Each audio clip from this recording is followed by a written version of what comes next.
Why is it that even when you know someone has hurt you, your heart still longs for them?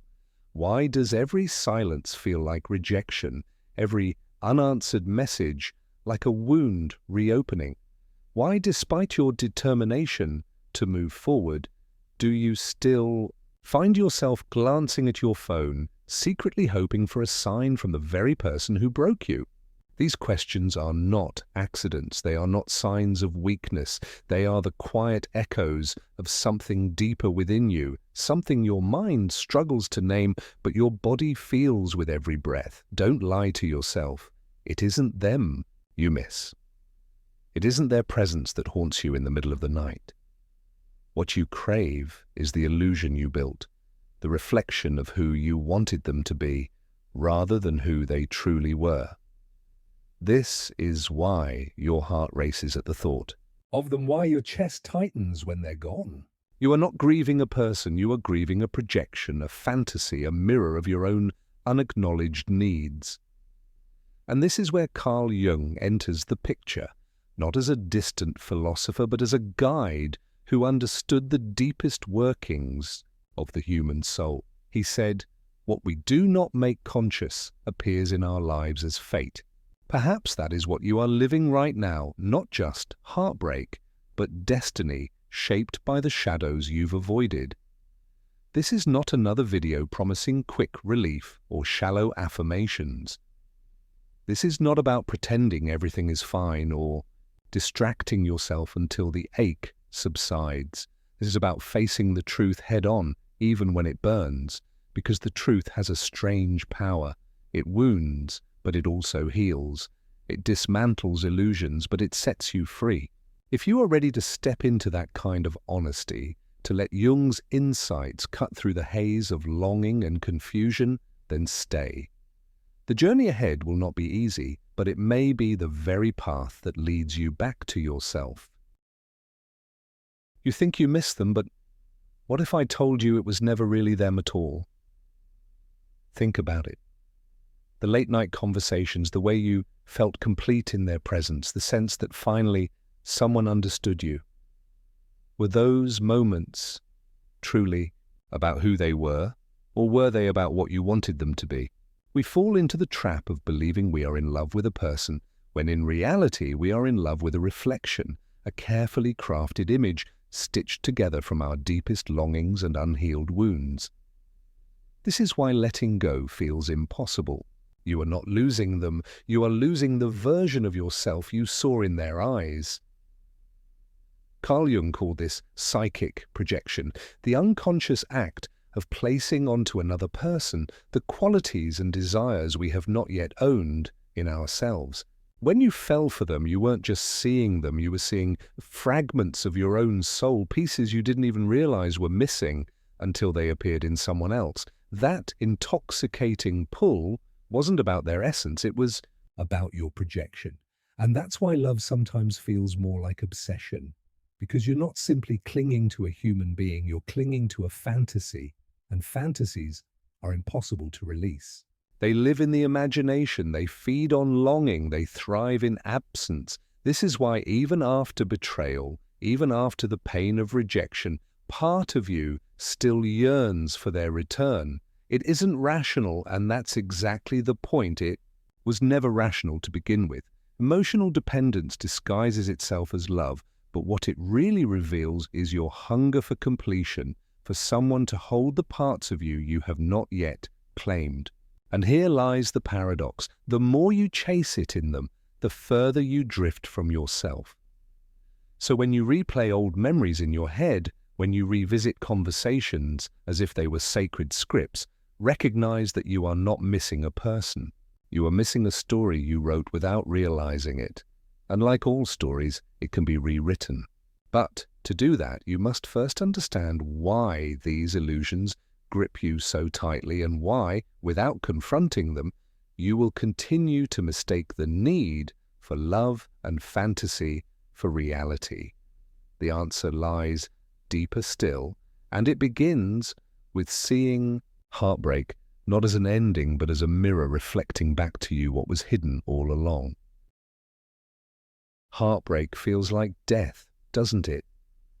The silence after someone leaves is not just quiet, it roars inside you, echoing every fear of abandonment you've ever carried.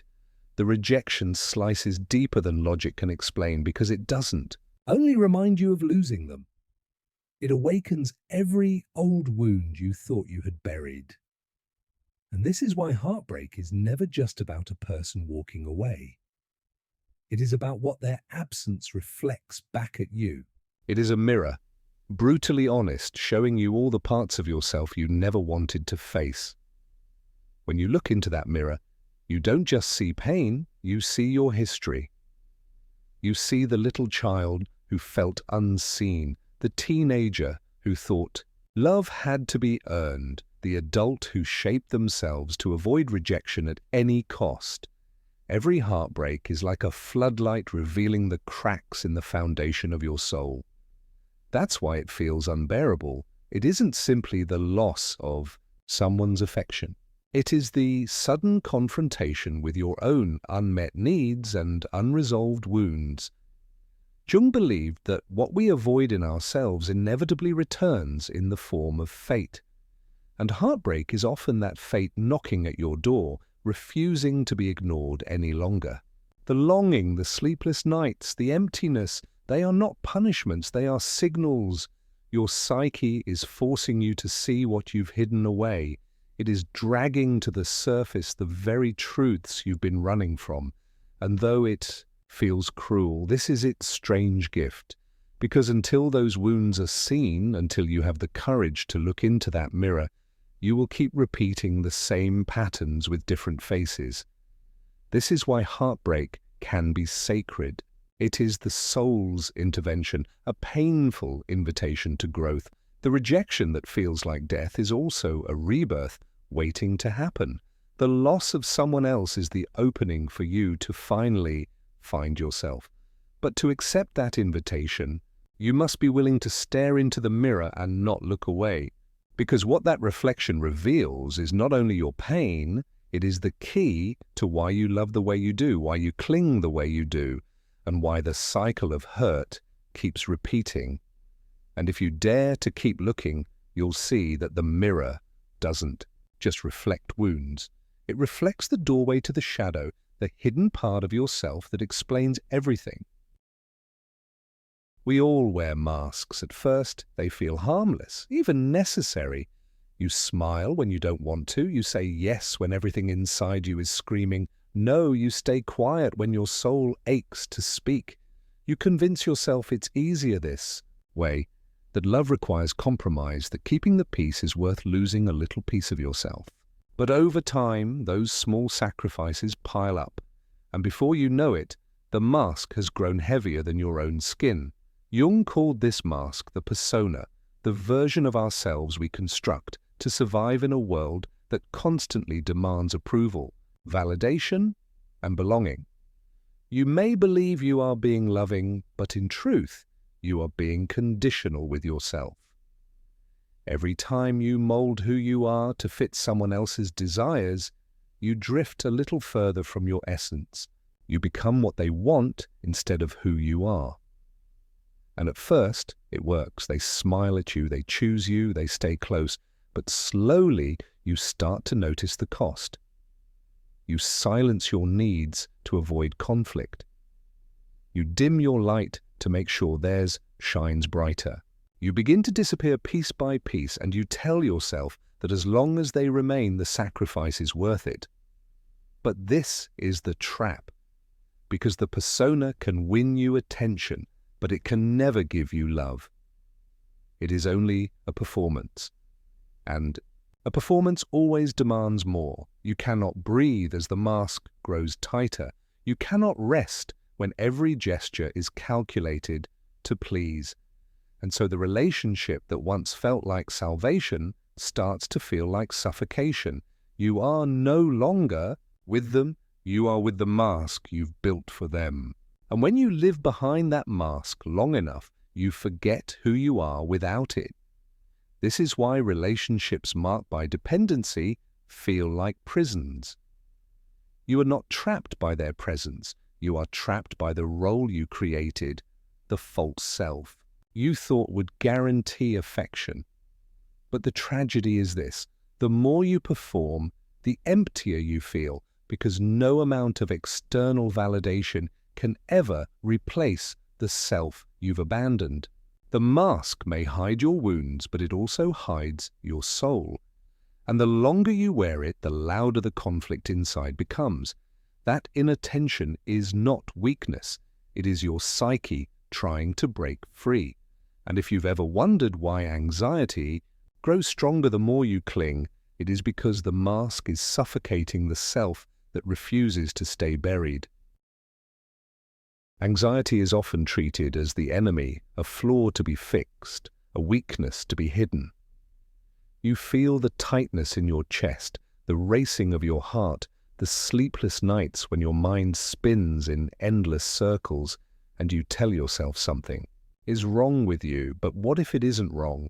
What if anxiety is not a curse but a signal, your soul's alarm, sounding to warn you that you are living in conflict with yourself?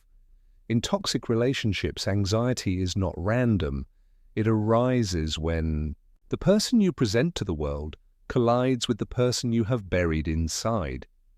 Think about it. Every time you silence your needs to avoid rejection, every time you say you're fine when you're breaking inside, every time you twist yourself into a shape that doesn't fit, your inner world fractures. On one side is the persona, the false self that lives to please, to be chosen, to be accepted. On the other is the true self, the one who longs for authenticity, for freedom, for unconditional love. And when those two selves collide, anxiety is born.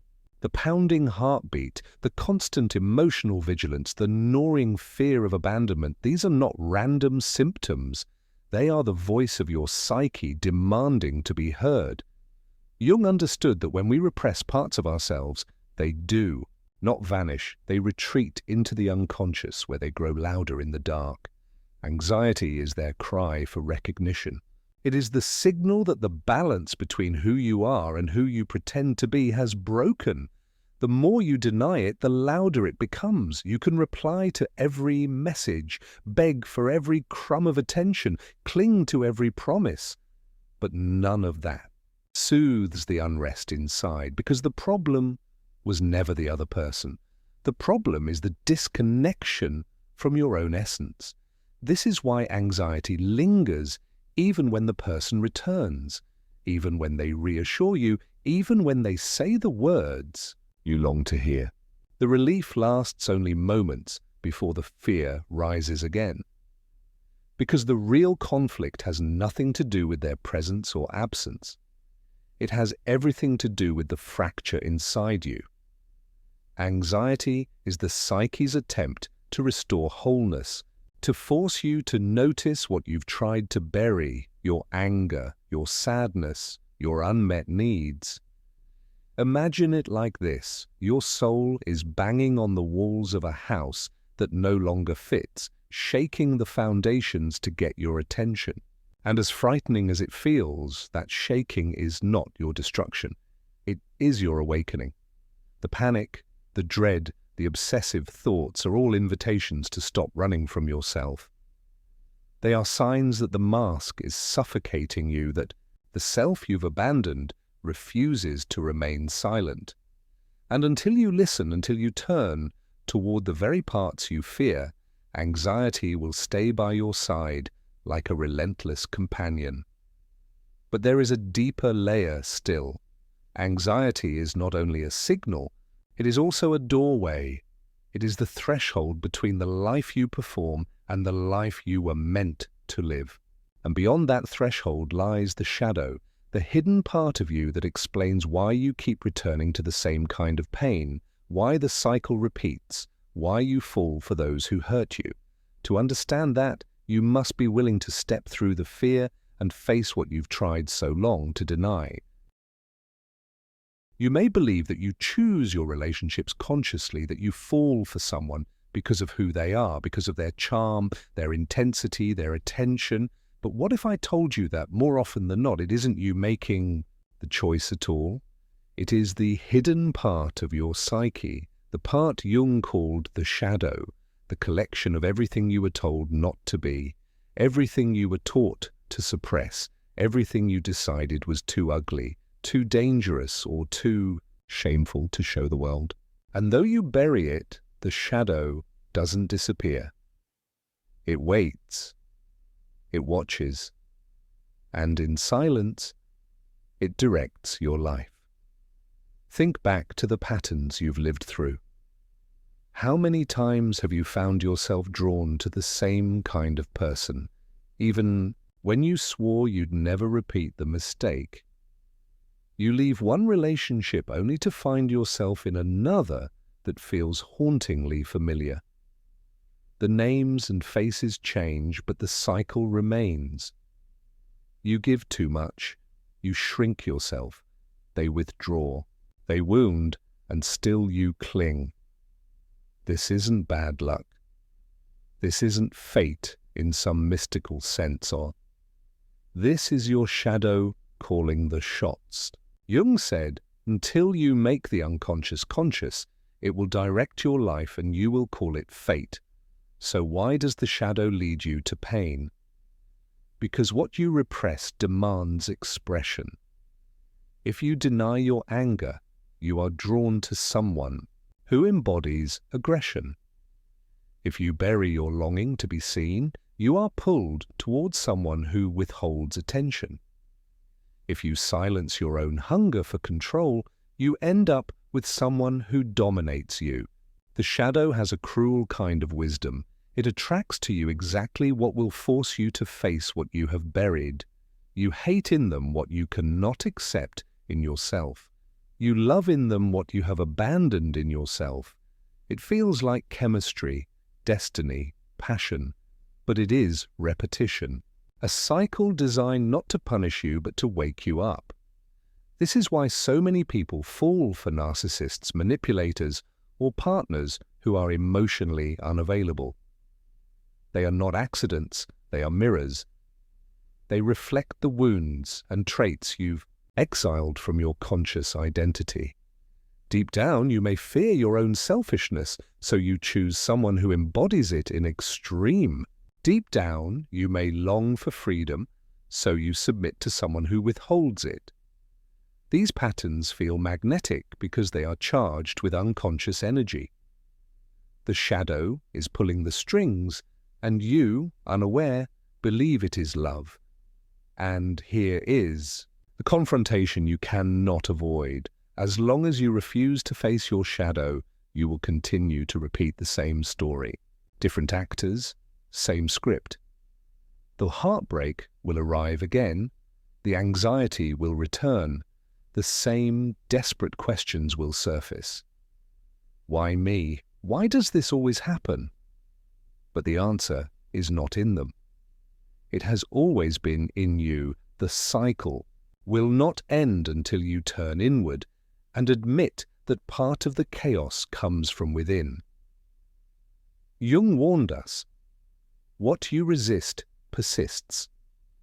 The traits you most despise, the emotions you try hardest to bury, the desires you shame yourself for, they do not disappear. They simply hide in the shadow, waiting for their stage, and relationships are that stage. This is why the stakes feel so high, why the pain cuts so deep, why the patterns seem impossible to break. Because relationships are not just about companionship. They are the theater where your unconscious plays itself out. So ask yourself, what patterns do you repeat? Who do you keep choosing? And what do those choices reveal about the parts of yourself you've refused to acknowledge? This is not an easy question. It demands courage, because to admit that you are complicit in your suffering is to strip away the illusion of victimhood. It is to face the terrifying possibility that the very people who destroy you are showing you what you have disowned in yourself. And yet, this is also where hope lies. Because once you see the shadow, once you begin to integrate what you have denied, you are no longer condemned to repeat it. The shadow loses its grip the moment it is brought into the light. But that requires honesty, a willingness to see the parts of yourself you swore you would never admit existed. Are you willing to face that darkness? Because until you do, you will continue to confuse compulsion with love, trauma with destiny, repetition with romance. The shadow will keep writing your story, and you will keep mistaking the pain for passion. The only way out is through, and beyond that confrontation lies something extraordinary, the process of becoming whole, the journey Jung called individuation. There comes a moment when the pain becomes too heavy to carry, when you can no longer pretend that the mask is enough, or that repeating the same cycles will somehow lead to a different ending. That moment, as brutal as it feels, is also sacred, because it marks the beginning of what Jung called individuation, the lifelong process of becoming whole, of uniting the fragments of yourself into a self that is authentic, integrated, and free. Individuation is not about fixing yourself as if you were broken. It is about remembering the parts of you you've abandoned, gathering them back, and becoming who you truly are. Think about how much of your life has been shaped by absence. The absence of unconditional love, the absence of safety, the absence of being seen for who you are without having to perform. Out of that absence, you built masks. You built a persona that could please, a false self that could be accepted, even if it meant suffocating the truth. Out of that absence, you buried your shadow, pushing into the dark the anger, desire, and needs you were told were unacceptable. But individuation is the turning point where you stop abandoning yourself and begin reclaiming those missing pieces. It is the rebirth of the self that has been waiting behind the performance all along. Jung described individuation as the realization of the self, the center of your being that lies beyond roles, masks, and wounds. It is not the persona, the social mask you show the world. It is not the shadow, the repressed collection of what you deny. It is something deeper, the wholeness that emerges when you face both light and darkness, when you stop choosing between who you think you should be and who you truly are. This is why individuation feels like liberation. Because the chains were never outside of you, they were the ones you forged by rejecting parts of yourself. Imagine what it would feel like to no longer beg for love, not because you've grown cold, but because you've found it within. Imagine what it would feel like to stop fearing abandonment, not because people never leave, but because you no longer abandon yourself. That is the power of individuation. It is not the end of relationships, but the rebirth of relationships built on authenticity rather than dependency.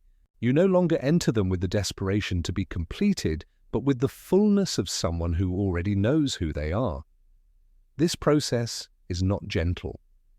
To individuate is to confront everything you've avoided, the wounds, the patterns, the truths that burn.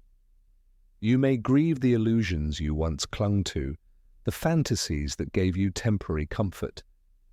But in shedding them, you gain something greater, the ability to live from your center. Each time you set a boundary instead of bending, each time you speak a truth instead of staying silent, each time you choose yourself over the fear of rejection, you take another step into that center. You stop being the puppet of your shadow or your mask, and you begin to stand in the wholeness of your being. And here lies the transformation. The person who once lived in cycles of heartbreak becomes someone new, someone free. The one who chased unavailable love learns to find love within. The one who wore masks to survive discovers that their naked self is enough. Individuation is not about becoming perfect, it is about becoming real. It is the rebirth that begins when you choose to stop living divided and finally come home to yourself. Letting go is often misunderstood. People tell you to forget, to move on, to erase the memories as if they never existed.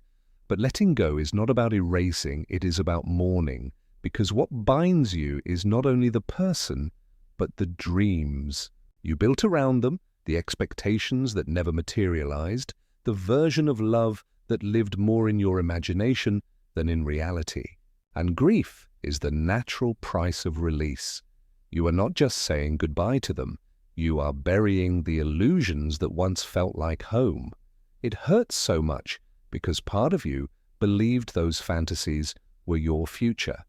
You pictured their hand in yours years from now. You imagined the safety of their presence. You built castles of possibility in your mind.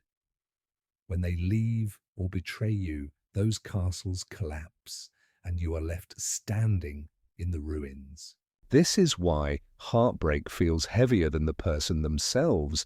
It is the weight of all the unfulfilled promises, all the unfinished stories, all the versions of what could have been. Jung might say that clinging to these illusions is like dragging an anchor while trying to cross the ocean. You can try with all your strength, but the weight will pull you under before you reach the other side. Letting go is not abandoning the journey, it is cutting the rope. It is giving yourself permission to sail freely, even if the waters ahead are uncertain. Yes, the anchor is familiar. Yes, it feels terrifying to release it. But as long as you hold on, you will never know how far you can go. So see this pain for what it truly is, sacred mourning. The grief that comes with letting go is not a punishment. It is the birth pangs of a new self. Every tear shed is not wasted. It is cleansing the space that was once occupied by someone who did not honor your essence. Every ache in your chest is a sign that you are reclaiming the parts of yourself you once gave away. To mourn is to make space, and to make space is to be reborn. And yet, mourning alone is not enough. Grief opens the door, but what you choose to do once you walk through matters just as much. How do you live differently after release? How do you apply these truths in everyday life so the cycle doesn't repeat? That is the next step, the practical side of Jung's wisdom, the path of integration that turns mourning into power. Awareness without action is only half the journey. You can understand projection, recognize the mask, even glimpse your shadow, but unless you bring these insights into daily life, the cycle will quietly reset. This is where Jung's ideas become more than philosophy, they become practice. And practice, though often uncomfortable, is what transforms knowledge into freedom. Begin with self-inquiry through journaling. Write not about them, but about yourself. Ask the hard questions. What did I project onto this person? What qualities in them both attracted and hurt me? And what do those qualities reveal about my own shadow? When you write, resist the urge to justify or soften. Let the raw truth spill out. Jung believed that making the unconscious conscious required brutal honesty, and the page can be the safest mirror for truths you've long avoided. Next, practice shadow work in small, deliberate steps.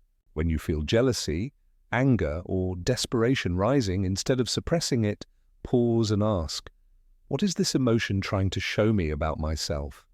If you can face the parts of you you've labeled as unworthy, you rob the shadow of its power to control you from the dark. This isn't about indulging destructive impulses. It's about integrating them, owning them, and recognizing they are part of the whole of you. Boundaries are another essential act of individuation. Each time you say no when your heart wants to collapse into yes, you reaffirm that you will no longer abandon yourself for love. Start small, a pause before replying, a refusal to explain yourself, a limit on how much you give without reciprocity. These boundaries are not walls, they are bridges back to your center. They remind you that you are not here to earn worthiness, but to live it. Finally, learn to recognize projection in real time. The next time you feel someone is your other half, pause and ask, is this them or is this me? Am I seeing who they are, or am I seeing the part of myself I have not yet embraced? This one question can disrupt the entire cycle, preventing fantasy from masquerading as love. If you ignore these practices, the shadow will return. The same patterns, the same heartbreaks, the same illusions will reappear until you face them. But if you commit to even one of these steps, journaling, shadow work, boundaries, projection, you begin to shift the story. You reclaim authorship of your life. And the person you become on the other side is not someone who needs saving, but someone who knows they were whole all along. There comes a moment when you realize the journey was never about them. It was never about winning their love, proving your worth, or holding on to a bond that kept breaking you. The real journey has always been about you, about finding the courage to face your shadow, to remove the mask, to mourn the illusions, and to return to the truth of who you are. Jung once said, "The privilege of a lifetime is to become who you really are." And perhaps that is the most powerful choice you can make now, to stop begging for love outside and start embodying it within. So I ask you, what do you need to let go of to finally set yourself free? Write it in the comments, not for me, but for yourself. Treat it as a ritual, a symbolic act of release.